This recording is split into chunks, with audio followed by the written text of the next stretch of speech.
গাজায় পোলিও টিকা নেওয়ার পর ইসরায়েলি বোমায় পা হারায় বোন। ইসরায়েলি বোমা হামলায় পা হারিয়েছে ৩ বছর বয়সী হানান।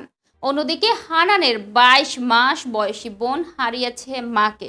একই সাথে এক পা হারিয়েছে হানানের ছোট বোন মিস্ক।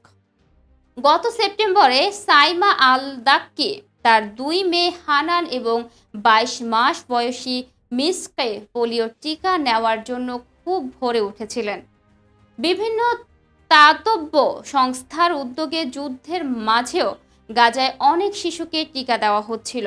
ভয়াবহ ওই হামলায় হানান মারাত্মকভাবে আহত হয়েছিল। বোমার আঘাতে উভয় পা হারায় হানান, একটি হাঁটুর উপরে এবং একটি নিচে। বোমার প্রভাব এতটাই বেশি যে হানানের মুখ সহ সারা শরীর ক্ষতের দাগ দিয়ে পরিপূর্ণ। এদিকে বোমা হামলার কারণে ছোট্ট মিসকে তার বাম পা কেটে ফেলতে হয়েছিল। ২ শিশু বাবা ওই বোমা হামলায় বেঁচে গিয়েছিলেন। তাদের বাবা মোহাম্মদ ৩১ বছর বয়সী মস্তিষ্কে রক্তক্ষরণ এবং বুকে আঘাতের জন্য ২ সপ্তাহ ধরে হাসপাতালে নিবিড় পরিচর্যায় রয়েছেন।